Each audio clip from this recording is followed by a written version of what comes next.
It's now 30 years ago that in my hometown Berlin, the wall fell down, and I came from Eastern Germany.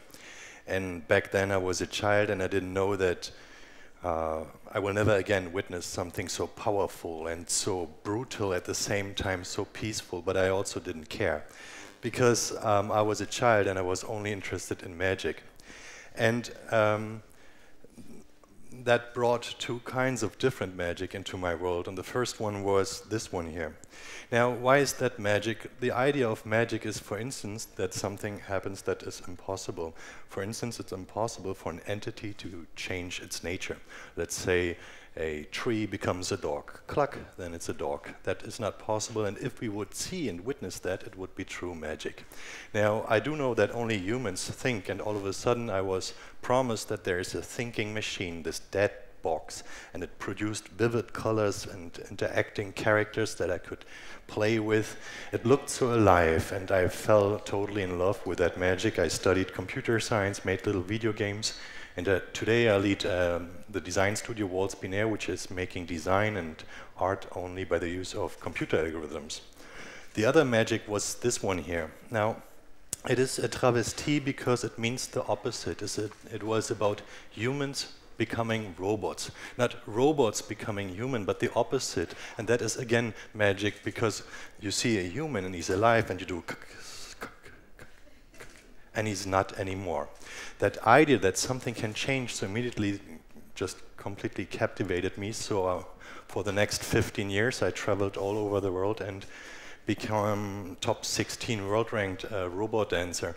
And then I woke up, because it was not my goal or something to become a famous robot dancer, because that's not necessarily how you impress in the business class, right? What are you doing? I'm a robot dancer. Now, I just fell in love with that feeling of magic again, but again, then I always failed. This is the drama of performers in general. They always fail. Now, why do they fail? An actor does not act in order to show you that he can pretend that he's someone else or that he's very good at lying. An actor wants to become someone else. And then all of a sudden, that magic, he acts in space and you believe it too. Is he someone else? The same with a ballerina. A ballerina never eats anything and practices the whole day. She already knows that she can jump higher than you. That is not what she tries to perform. She wants to fly. Now, that is not possible, but she wants to jump up, and then you, for a moment, while she acts in space, think, whoa, that was a little long. She looks like she has no weight. And she dreams of this forever. Now, robot dancers, what do they dream of? They dream of their skin peeling up, and you see metals underneath, and you see electronic signals moving through blood, and then they just act in space, and you believe it too, that it's possible that a human becomes a robot. Now, I always failed, and this is your fault, because you're incredible scientists. Now, you're incredible scientists since you were little children, so when little children see a robot dancer for the first time, they always go through the same three phases. The first one is, well, magic. Now, in that stage, they truly believe that it's possible for a human to become completely mechanical and completely digital. And they see this robot dancer from 200 meters, and they have to go there. But magic is not very ecological, it's not economic. We have to leave this phase as soon as possible because it's too intense for us. And that is followed by the second phase, which is curiosity. They take a closer look if this can really be. And even though little children know nothing about robot dancing, they know exactly where they have to go in order to find the mistakes. Because we work on our legs and arms and everything the whole time. But they are not interested in this phase. They directly scan your eyes.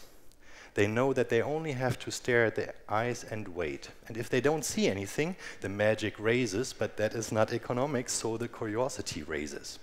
So they start to move their hands in order to see if your eyes follow the focus. And if that doesn't work, they start to pinch your leg. And if they see you breathing heavy, or the worst is if you blink, then they know there is no magic. They have been right the whole time. And that is the moment when they walk away, the road of depression. Because you're also just another adult who pretends he's magic for money.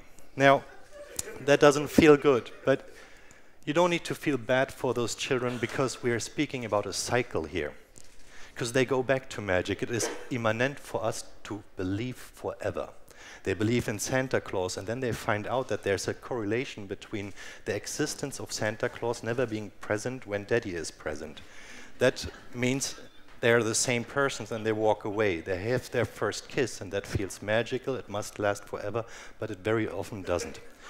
Now, they are continuously in that circle till they grow up, and then they become you. Now, when they become you, then there is no magic left. But that is also not really true, because, again, forever we believe. So if you have walked through the woods of China for the last 2,000 years to finally come to this place, we all went down on our knees and started to pray. Simply for that reason that this is too beautiful. It must be magic. It must be the place where only God paints across mountains. Again, we used our curiosity in order to take a closer look and found out that it's just minerals interacting with each other. And that is the reason why we take selfies at those places today, but we don't build churches.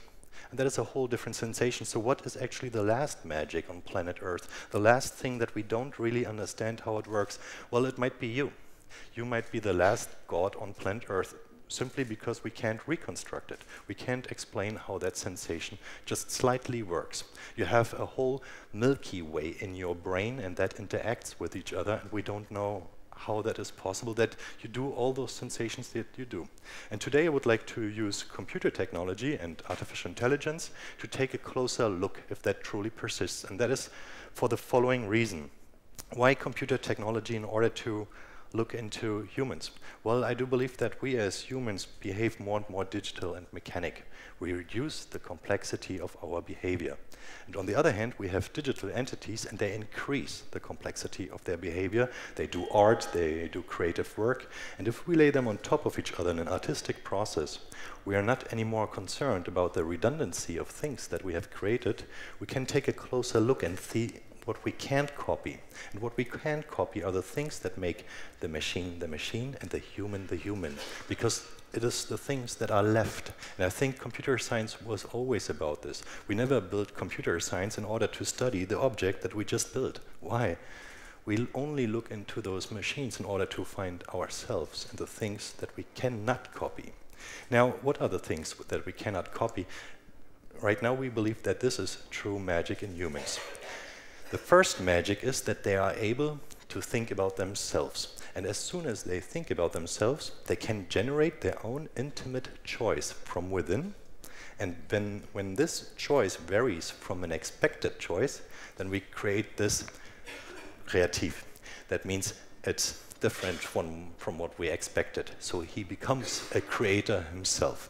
He is created, he knows about himself, he has his own choices, and then he becomes the Schöpfer. Now, the first one is actually something that we stumbled upon by looking at this algorithm here, this self. Now, this algorithm is called image to text. Now, it translates this image into a text by the use of a neural network. Now, you might say this is just object detection, and you know that, no, it's massive. It's 2 million particles summed up to a couple of letters. So if you go home today and you say, well, I saw a robot dancer at factory speaking about artificial intelligence, then you just compressed in words the gigabyte of sensations that fall into your eyes and to your ears. You are the only species in this universe that we know that is able to create this incredible compression. It's a gigantic zip container language. And all of a sudden, we have an algorithm that can do the same. It understands what it is looking at and can speak about this. So we thought, well, as artists, it's our goal to now ask the right question. So what is this thing now looking at that it finally understands? We have to turn this question around, asking, what do you always look at, yet you don't fully understand? And now we have to increase the density of that question by saying, what do you look at the most, and yet you have no clue what it is? And then we thought, maybe it's yourself. You continuously look at yourself, and yet you're not able to compress what you see. and what you feel. So if you would say, well, I'm a successful businesswoman, you probably also say, no, that's not enough. I'm also a nice lover, and I'm a good parent, and you are so much. You're just not able to compress it and apply your own intelligence concerning yourself. So we thought, let's rebuild exactly this, a machine that is able to think about itself. So we just took a naked robot, well, that's a motherboard, that is able to perform this algorithm. And on top of it, it has a little camera so it can look towards the world and think about what it sees. But unfortunately, this naked robot is standing right in front of a mirror. So the only thing that this object will forever analyze is its own physical existence. Now, on the back of the screen, we have this little monitor where we can see where this robot is currently looking at and who this machine thinks it is. Its name is Narciss, and I would like to showcase that.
Now, I think if I would have spoken only once, I would have said this. We're super happy that we were invited to the United Nations to present and discuss the implications of this project and what that probably means. But at the same time, it has a problem, this work. It's like a student joke. It's what you do with your very elitaire friends from university while drinking a wine, discussing Harvard and Daniel Dennett and Descartes. But the implications of artificial intelligence are actually quite real, and we thought we need to be a little bit more aggressive than so philosophical. So we thought, let's discuss the choice, because the choice is way more important to you than the self. Why? Let's imagine someone tells you that he or she loves you. Well, it feels only good if they had a choice in the first place. Well, the value of the idea love is not the word love, is that someone picks you. That feels good. And since no one knows what you choose to do next, is the reason why you are paid. And in a democracy, we measure what everyone chooses. And then we believe in that, and we follow this as if it is the new God, because we believe in the intimate place where we create our own decisions.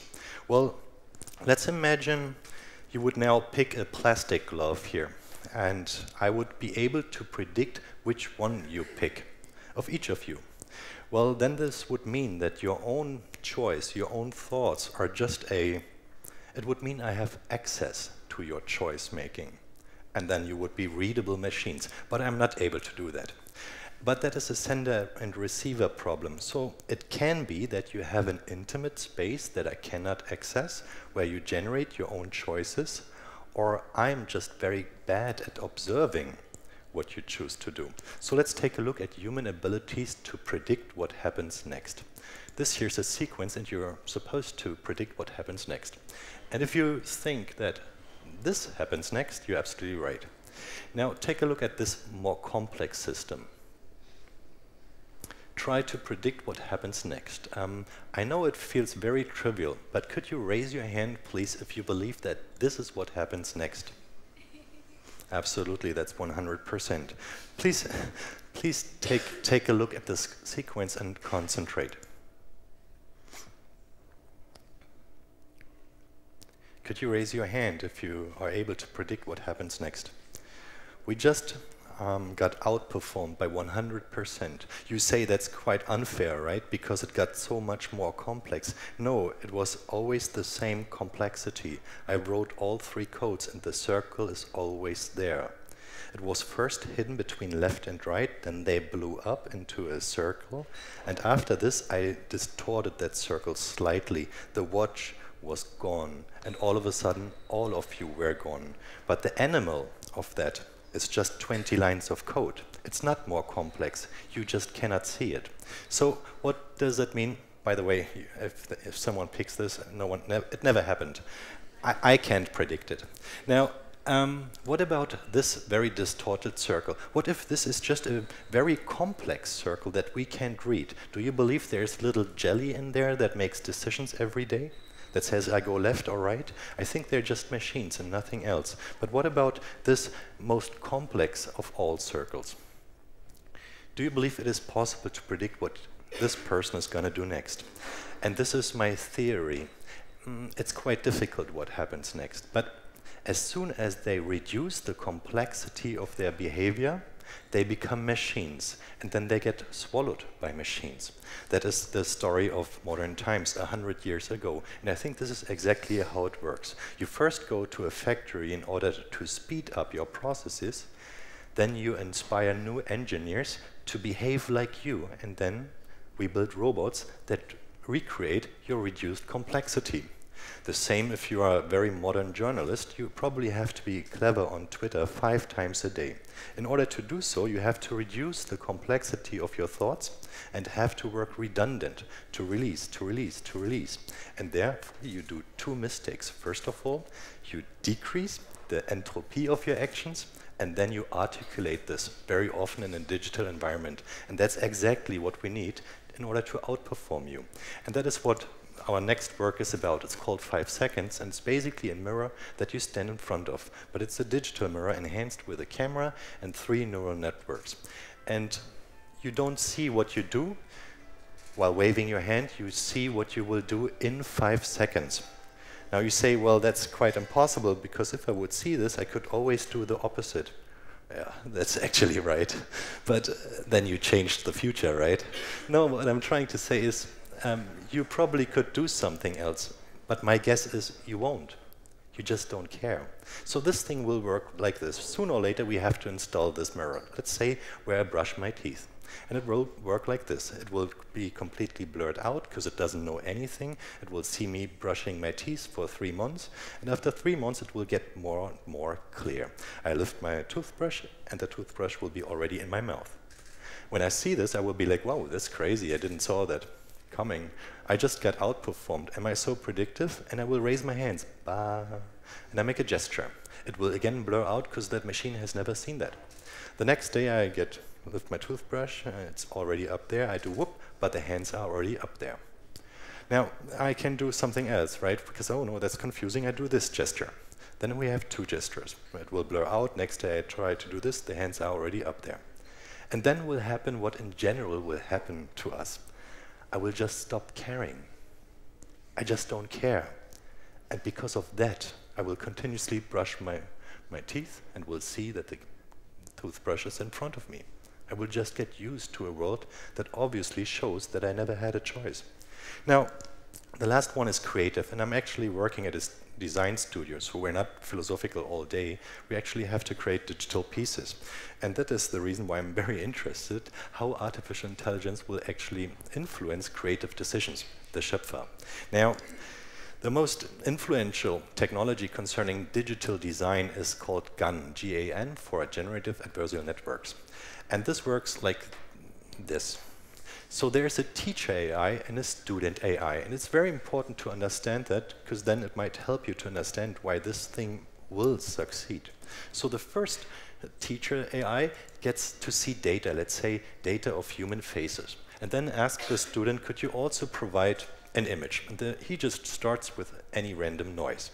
Then, well, the teacher says, that looks very different, you have to try again.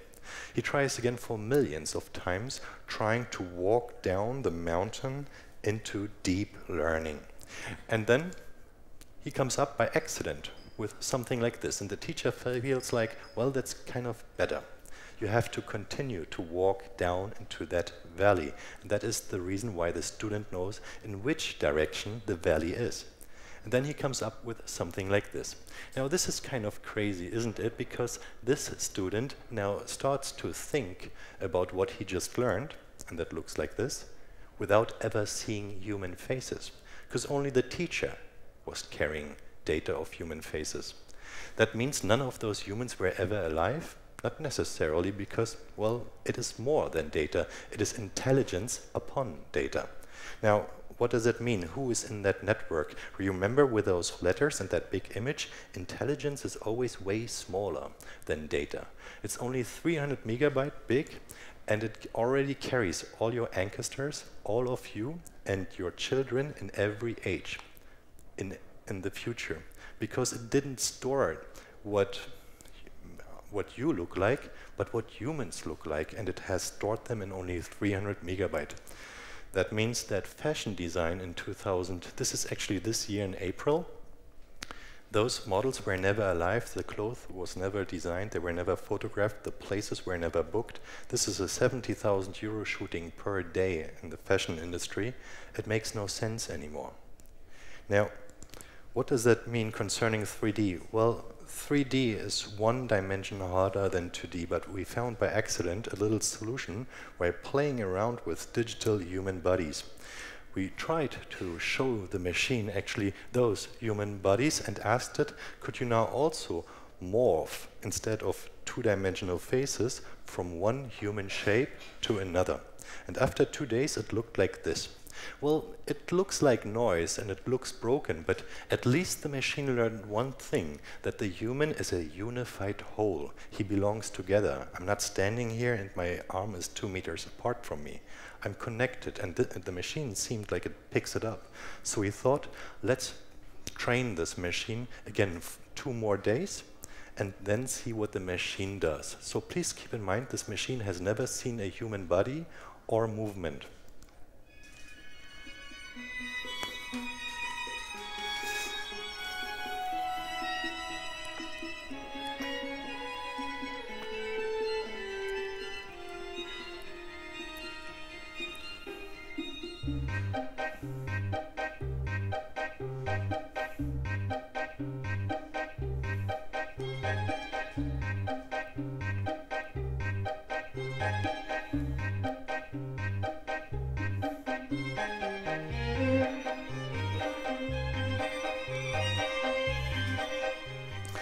Well, the machine starts to dance as if dancing is just a numerical movement through latent space of possibilities of human poses. It has never seen dance, it doesn't know what dance is.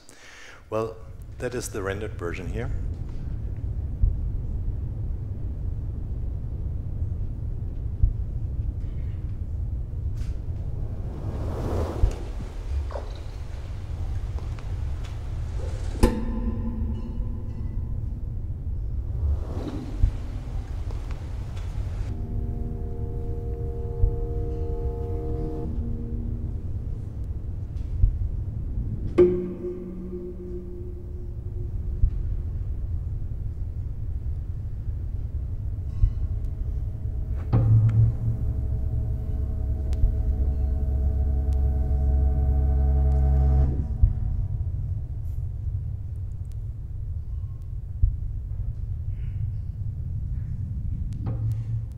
Well, as a dancer, I know very well that the world does not only consist of contemporary dance.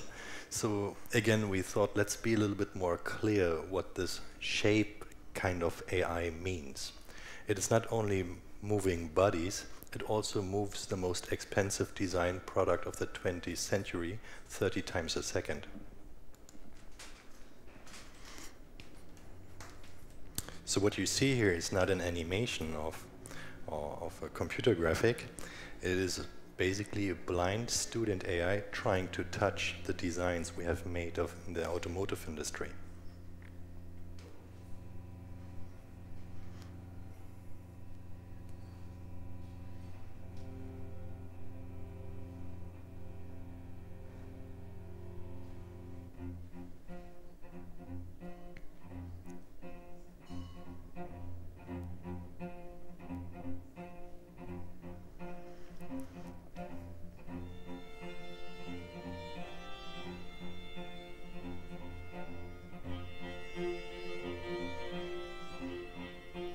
Well, I don't know if that makes the machine creative, but I do believe this solo is kind of nice, and I do believe it's a good idea to come up with new shapes 30 times a second. You might say, well, can it create new ones?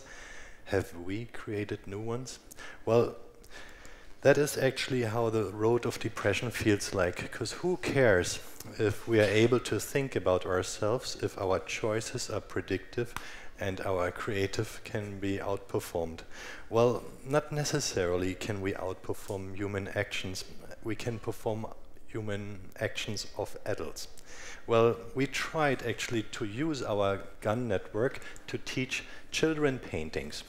Just we thought it could be nice and fun if we have this little app of augmented reality and you point it towards streets and cars passing by, and all of a sudden this machine starts to paint little fishes where there are actually cars.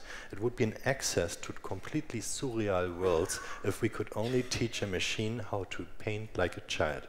Now, we just started doing this by actually downloading as many images from children paintings that we could get, and then taught the machine the style of children paintings, and then said, well, now that you know how to paint like a child, could you paint this architecture in the corresponding style? And this is how it looks. You have to keep in mind that an artificial intelligence is implemented in order to make a decision. What are the decisions that you see here? For instance, color. Well, you see a rainbow.